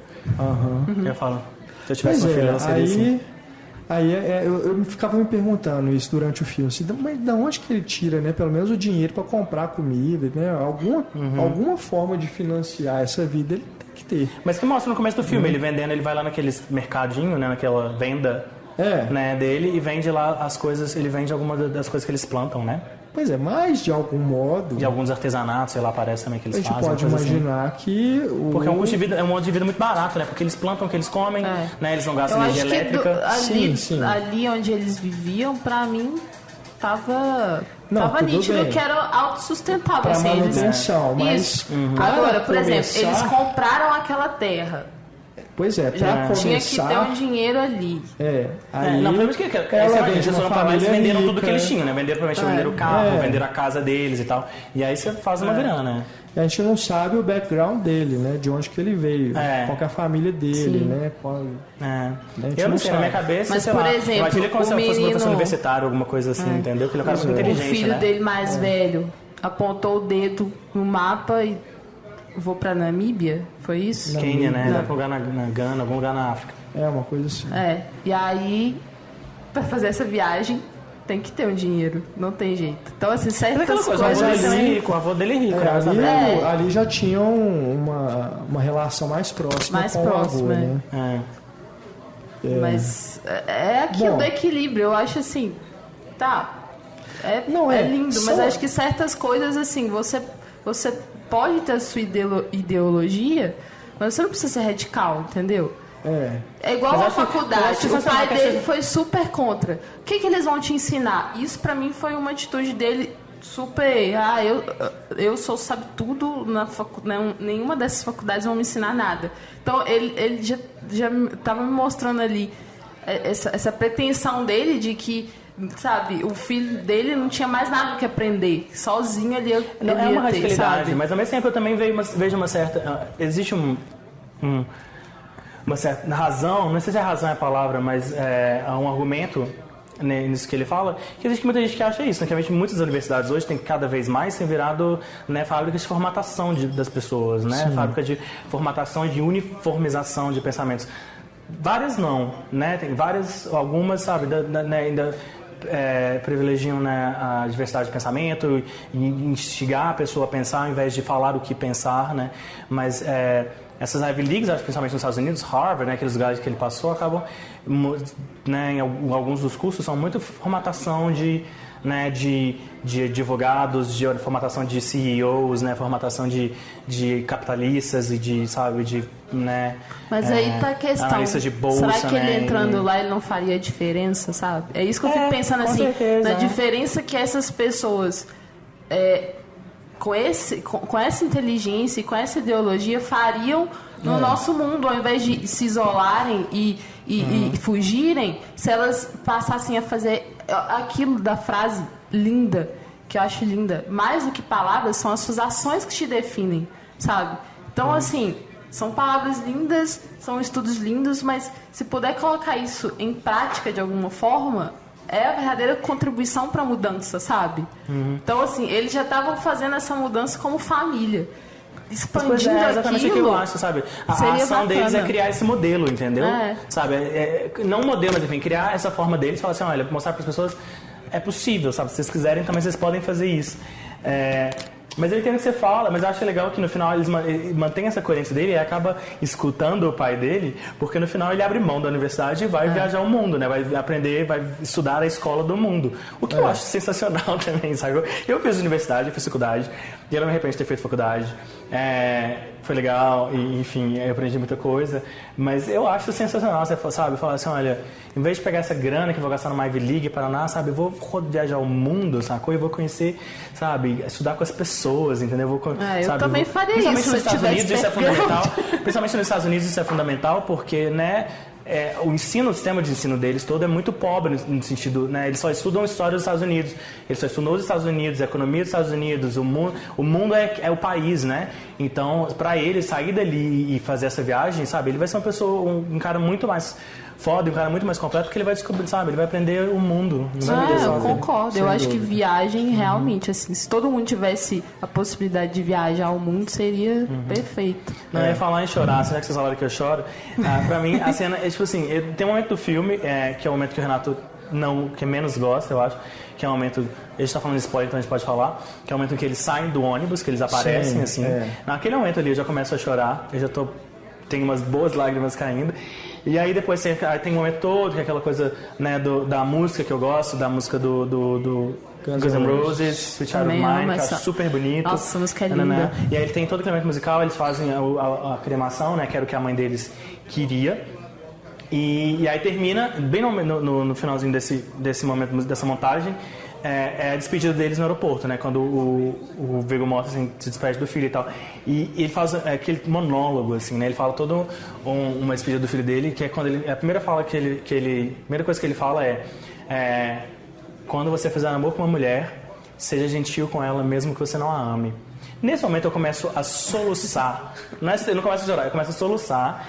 E não consigo parar mais, não paro mais até o final do filme. Assim, eu acho aquele discurso sensacional, assim, sabe? Que eu falo, velho, eu falei, eu vou ter esse filme, eu vou comprar esse filme em DVD. Se algum dia eu tiver um filho, provavelmente eu não vou ter. Assim, acho que acredito que eu não vou ter filhos. Mas se eu tiver um filho, eu quero fazer esse, sabe? Eu vou falar isso pro meu filho, entendeu? Quando ele fizer 12 anos ou 15 anos, sabe? É isso que eu quero falar pro meu filho. Eu acho aquele discurso perfeito, assim. Teve uma hora que eu me emocionei bastante também. Chorei. De todas as incoerências dele, de tudo que ele é imperfeito, ele é um cara, sabe, radical, ele é um cara que talvez pisou na bola em alguns pontos. Naquele momento você fala assim, velho, ele é um puta pai, sacou? ele é um pai maravilhoso. Você, velho, eu queria que esse cara fosse meu pai, sacou? Você vê eu que acho, porque ele é uma pessoa boa, também. assim. Ele é um Mas ser humano bom, entendeu? Com certeza, isso aí eu concordo. Ele é bom, Mas antes de eu falar... que eu ia falar que me emocionou muito foi um momento de maior altruísmo que ele teve, que quando ele viu que precisava libertar os filhos dele, né? Ele pensou assim... Eu começa a questionar os métodos dele. Eu acho que eu tô sendo egoísta, né? E vou deixá-los morando aqui com os avós. Essa hora que ele pega o ônibus, essa hora me subiu, assim, os pelinhos do braço. Porque, assim, isso é muito altruísmo. Porque eu fico pensando, os pais da gente já têm dificuldade de deixar a gente sair de casa, sabe? Eles querem que a gente fique, sabe, debaixo da asa, assim, deles. E isso é ser muito pai, é conseguir ser completamente altruísta, pensar só no outro, tipo, o meu filho. Melhor pros seus filhos, né? O que é melhor pro meu filho. Eu acho que naquele momento ele isso. tá errado, porque o que eu acho que você sabe desde esse momento que eu falo assim, velho, que seus filhos precisam de você, sacou? O filho precisa de pai. Não, pois é, mas é exatamente coerente essa a decisão dele naquele dificuldade. momento, porque você fala assim, depois daquele acidente que tem, né, com a filha, que eu acho que ele foi extremamente irresponsável, né, e também pelo que o filho, né, o que o filho que vai atrás do avô fala com ele, o que o filho, aquela situação toda faz ele pensar. Ele começa, né, a situação das universidades do filho mais velho, ele começa a pensar que os filhos dele, na verdade, não gostam dele, não gostam daquele modo que ele criou, né, para eles, daquele modo que ele escolheu para eles, assim. Ele fala assim, velho, esses meninos, na verdade, sabe, não gostam disso, sabe? Não estão felizes com eu isso, concordo, né? eu acho que ali que é uma leitura meio que errada, né? Ele tinha que ficar junto com os filhos, é como se ele desistisse e falasse, então tá, tchau, nem despede deles direito. Eu não gostei muito da despedida, achei deixa meio fria. Mas é uma coisa que se eles se olhando uns pros outros assim, ele vai embora. Mas isso ele tava, mas é porque se ele demorar, ele não vai, sacou? Se ele ficar se prolongando, você sabe, ele não vai conseguir deixar eles ali, entendeu? Eu fiquei pensando que ele tava também nessa hora, depois eu pensei nisso, eu tava achando frio, depois eu pensei, ele estava sendo forte ali e demonstrando essa força para os filhos não sofrerem, sabe? Sim. Por isso que eu acho que, por isso se ele que, ficasse, assim, se ele demorasse ali, ele não daria conta, entendeu? Pois eu acho que independente se foi uma decisão errada ou não ali naquele momento, eu acho que foi uma decisão de puro altruísmo. Ele não pensou assim. Ele estava pensando no que era melhor para os filhos dele. Ele estava pensando no que era, aquela parte para mim é o ápice de decisão de alguém em pensar no filho e não em si, porque eu acho que a maior dificuldade na educação é exatamente tentar, sabe, tirar você mesmo e pensar no filho, assim, na individualidade dele, do filho, assim. E pra mim é o ápice que ele me ganha muito ali, exatamente, mesmo que os filhos estejam precisando da presença dele, ele chegou a esse ponto, sabe? Tipo, eu me sacrifico por vocês. Que é o ser pai, exatamente. E é legal e dá a chance dos filhos dele fazerem a escolha deles, Exato, entendeu? que é o mais importante. Que é a individualidade. Que é a afirmação que ele precisa, assim, sabe? Esses meninos querem isso, o que eles querem, entendeu? Pois é, mas a forma como ele resolve isso, o filme inteiro ele vai te dando, te envolvendo de uma forma que você acredita, né? Que aquilo ali, por mais absurdo que seja, uma pessoa viver com os filhos no meio do mato e ter aquele estilo de vida e dar de presente facas super efetivas para menino de 5 anos de idade, né? Escalar um paredão, ensinar os filhos a caçar daquela forma. Uma criança piquititita falando coisas dificílimas. Enfim, por mais absurdo que seja isso, é crível. Aí tem esse ponto de virada que ele vai embora e aí de repente os meninos saem de dentro do ônibus, eles estavam escondidos ali o tempo inteiro, né? E passou muito tempo, cara, entendeu? Então assim, eu criou um problema pra mim. Eu entendo. Porque que é uma coisa de comprar vendo o filme como fábula. Entendeu? Eu estava acreditando naquela história como algo assim, não, isso poderia acontecer, entendeu? E daquele ponto em diante vira uma fábula. Porque aí depois eles vão ao cemitério e conseguem pegar o caixão da mãe com maior facilidade e fazem tudo que acontece ali, até a cerimônia de cremação. E depois, até no momento que eles vão despejar as cinzas no vaso sanitário, né, no banheiro público lá do aeroporto, eles estão rindo, né, uns pros outros assim, gente, isso aqui, né, né, como é que isso é idiota, né, uma coisa assim. Mas é algo que, por exemplo, não sei se vocês viram o último Cine Drive-In, um filme brasileiro. Vi. Que no final acontece mais ou menos uma coisa parecida, de uma missão de resgate. Eu não vou falar o spoiler desse filme porque a gente não está na hora desse filme, apesar de estar falando spoiler de outros filmes. Mas ali eu já acho que a coisa flui de uma forma assim, ele tem essa virada, que a coisa, ele sai do drama e vai para a fábula, mas ali eu consigo ainda ir no que o diretor está propondo. Mas no Capitão Fantástico não rolou. Pra mim é exatamente o contrário. No Cine Drive-In. Eu tava gostando, cara. No Cine Drive-In, pra mim não funciona. Mas você vê que realmente é uma coisa né, é tão pessoal isso, às vezes. Eu super entendo que você não compre. Eu entendo as pessoas que não compram. Pra mim, naquele momento do filme, eu compro. Uma coisa assim, eu compro. Que aquele momento que eles saem pra mim, que eles saem do ônibus, aqueles falam assim, sabe, aquilo é inverossímil, eu não compro. Velho, aquilo pra mim, assim, isso é magia do cinema. Aquilo pra mim, isso é um filme. É um filme, sempre foi um filme, e nunca deixou de ser um filme. E é o tipo de coisa, sabe, que eu quero ver no cinema, sacou? Isso tanto vai de cada um que vai ter outros filmes em que isso vai acontecer e eu posso estar envolvido, mais envolvido do que você. Exatamente esse pessoal. Ponto. Acho que deve ser isso mesmo. Eu também senti como o Renato. Eu também tive essa quebra. Tipo, o Renato me falou assim, é mesmo, por que eles surgiram ali agora, assim? E eu acho que talvez porque a gente estava tão envolvido no realismo até então... Mas eu também tava, sabe? Pois mas eu não sei, pra mim, como eu me envolvi naquela forma primeira de realismo, pra mim aquilo era tudo crível mesmo, não sendo talvez, enfim. Pra mim eu tava comprando tanto que aí, tipo, quando saiu desse limite, né, de realismo e começou a ficar mais fantasioso, mais fantástico, como... nem é tanto assim, mas porque é a coisa da suspensão da descrença. Exato. É como se, tipo, você estivesse ali viajando, sonhando e de repente, sabe, te desse uma acordada. Assim. Porque acho uma coisa, aquela coisa de dar o salto, né? A solução desse, você dá um salto com o filme, você não dá o salto com o filme. Que pra mim, eu dei, sacou? Porque assim, naquele momento eu gostava tanto daqueles personagens, daquela família, que eu queria que eles ficassem juntos, sacou? Eu queria que eles estivessem juntos. Então, sabe, eu falei assim, sabe, isso pra mim funciona porque atende ao que eu acho que deve acontecer, entendeu? E eu entendo e super aceito que as pessoas, sabe, não, pra mim o filme perdeu, pra mim não funciona. Porque tanto aquela parte do cemitério, que ainda é mais, pra mim, mais inverossímil, né, do que eles saírem do ônibus, acho isso porque eles conhecem aquele ônibus, acho que eles podem ter entrado ali, ficado ali, isso não me incomoda, sabe? Eles irem pro cemitério, né, e conseguirem, né, tirar aquele caixão, desenterrar o caixão e saírem sem ninguém ver. Isso eu acho assim, sabe? A pessoa fala assim, isso não é possível, eu super entendo, assim, realmente é provavelmente impossível. Mas é aquele ponto do filme, eu falei assim, não quero que esses meninos sofreram muito, sabe? Eles, sabe, perderam a mãe, sabe? Sabe, passar por aquele inferno do velório, então, eu quero, sabe, que eles sabe, que eles façam com a mãe dele, que a mãe dele queria que eles fizessem. Como se fosse eu vou fazer aqui. Eu queria isso, então eu aceitei, mas eu sei que nem todo mundo vai aceitar. Eu vou fazer aqui algo que eu não gosto, que é o tal do e se. Que se eu fosse o roteirista, eu teria feito dessa forma. Vou dar uma de Tarantino aqui, querendo consertar o filme dos outros. Né?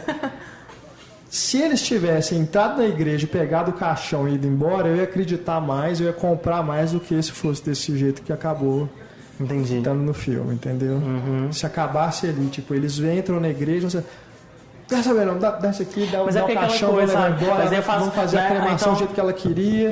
Ia ter uma fuga. Mas uma coisa exatamente, assim. Aí comprar no seu e se eu fazer isso, se você fazer... Eu acho que o filme vira aquela coisa, vira os clichês que eu acho que o filme foge, que ia virar uma coisa, enfiar a polícia no meio, ia virar tribunal, ia virar justiça, e tananá. E eu gosto que o filme não entra nada, sabe, dessa coisa do sistema, sabe? O sistema... E perderia também uma série de diálogos legais que tem depois dessa cena, né? Dele confrontando o pai da mulher.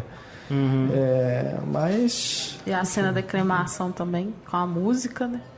Que é bonita. É bonita, mas ela poderia ter. Mas mas eu acho que mesmo antes desse momento, assim, o filme já tem uns momentos, né, de, vamos falar assim, que eu gosto de chamar, né, é aquela coisa, gosto, isso que mais uma vez, gosto, né, quando você gosta de um filme, você chama de uma coisa, quando você gosta de um filme, você chama de outra coisa. Eu gosto de chamar que é meio magia do cinema, coisa que só acontece no cinema e na realidade nunca seria bem assim. Que é, por exemplo, assim, no supermercado, né, quando eles roubam a comida, né, como que eles não chamam de roubo, eles chamam de free the food, né, liberte a comida, operação libertação da comida. Liberte comida.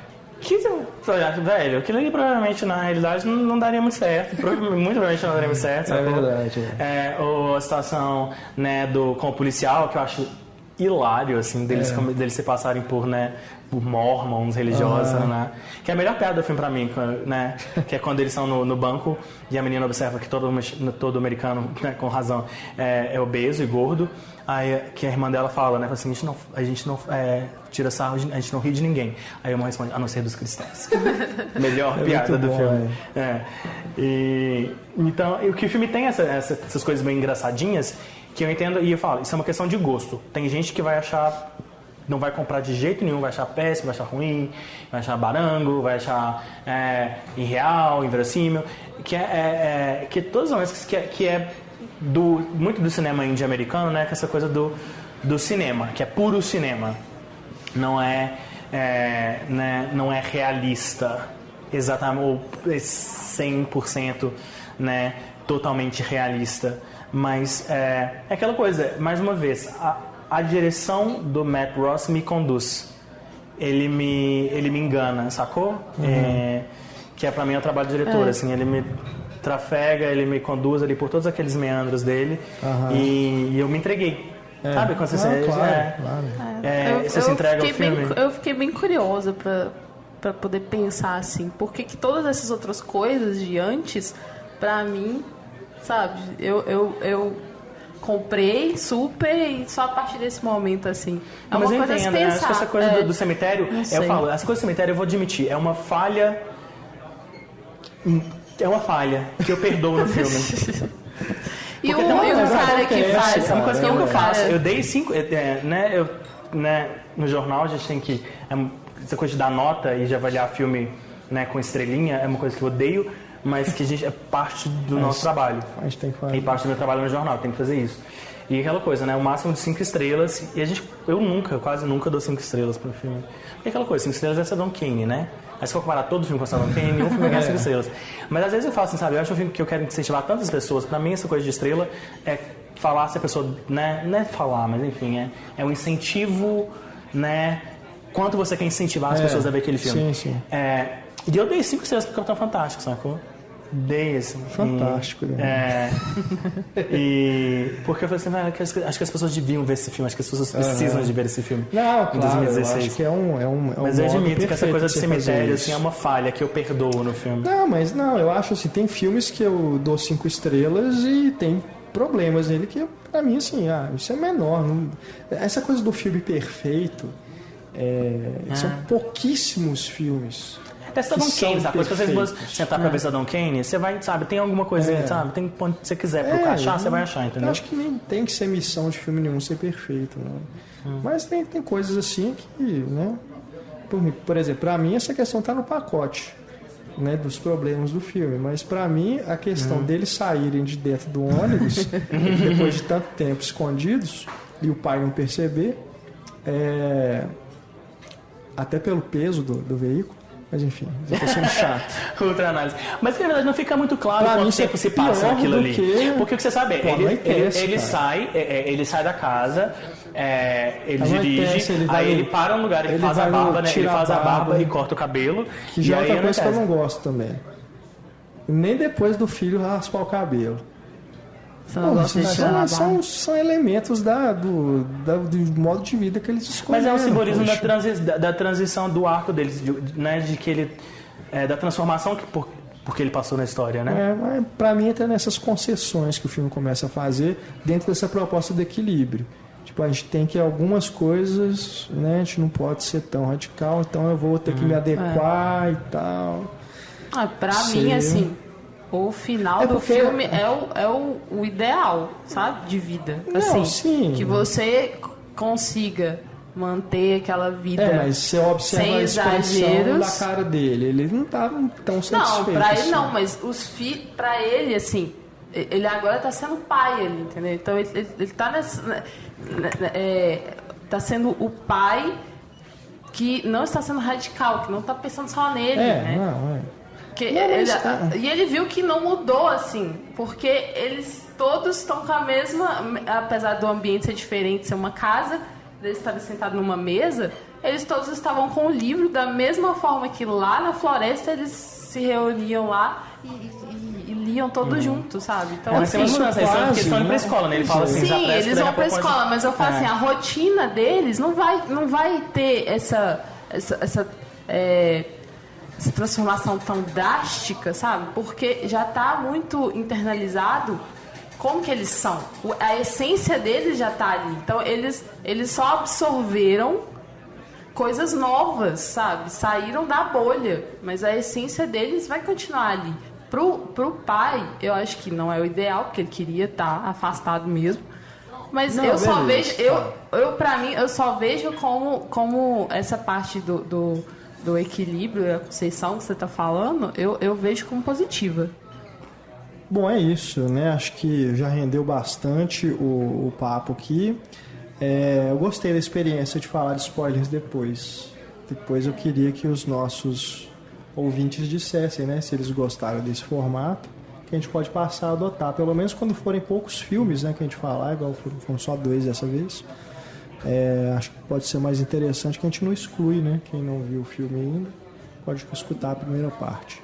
Mas, Daniel, gostei demais. O prazer foi todo meu, sempre bom. Como sempre, nossos papos rendem bastante. Não, foi ótimo falar de 2 filmes que eu acho... que eu gosto muito, né? Um gosto mais que o outro, mas enfim, acho que são 2 filmes que rendem muita conversa, como a gente provou aqui hoje. São filmes com questões e temas muito interessantes para um papo bom. Maravilha. A gente se encontra aí numa próxima ocasião. Não vão faltar oportunidades para a gente tomar um café junto e falar de cinema. Inclusive, melhor programa. Nos reencontraremos em breve em Tiradentes. É verdade, rumo a Tiradentes. Então, 20 anos. Comemorando 20 anos de Tiradentes. Festas, orgias. O Daniel não tá sabendo, né? A gente vai lançar o novo... Como assim? Tá sabendo de quê? Falou de orgia e tudo. Não, é porque me lembrou... Nem eu tô sabendo, Calma. É porque ele não tá sabendo que a gente vai lançar o novo layout do cinematório lá no Tiradentes. Vai ser em Tiradentes? Eu sei o que vocês estão fazendo. Isso, vamos fazer uma mega festa lá em Tiradentes. Olha, vai ser nessa festa que vai rolar orgia, então. A gente vai alugar uma casa lá e vamos fazer uma festa lá. São famosas essas festas de Tiradentes. Então é nessa festa que eu vou. Essa aí vai ser... Vamos badalar a cidade. Não, altas festas. Vai ter festa de lançamento do filme do René, né? René França. Exatamente. Vamos aproveitar. Valeu demais, Daniel. Grande prazer, obrigado pelo convite. Estamos sempre aí. Até mais. Vamos lá, vamos fechar a conta. A gente espera que você tenha gostado do episódio. Se gostou, não deixe de comentar, de compartilhar com seus amigos. E deixe também um comentário para a gente aí na página do programa. E avalie também o Cinematório Café no iTunes. Dê lá 5 estrelas para a gente poder aparecer na lista dos podcasts lá na iTunes Store e mais pessoas conhecerem o nosso programa, tá bom? A gente agradece de antemão. É isso aí. E para mandar um e-mail para a gente, é só escrever para contato@cinematório.com.br. Acompanhe também a gente no Instagram, no Twitter e no Facebook. E se inscreva no nosso canal do YouTube, hein? Toda segunda-feira tem um Cinematório Café novinho para você começar bem a semana. Assine o nosso feed para receber os episódios direto no seu smartphone ou dispositivo de sua preferência. Não deixe também de conferir os hiperlinks que estão na página desse podcast, onde a gente vai além do debate e trazemos artigos, entrevistas, entre outros materiais relacionados ao tema da nossa conversa, tá bom? Você encontra o Cinematório Café também no Stitcher, no TuneIn, no YouTube e outras plataformas. Siga o nosso perfil no Spotify também para você conferir as playlists que preparamos especialmente para você, nosso querido ouvinte. Tchau, pessoal. Grande beijo e até a próxima. Nos falamos no nosso próximo encontro. Um grande abraço. Até mais. Tchau.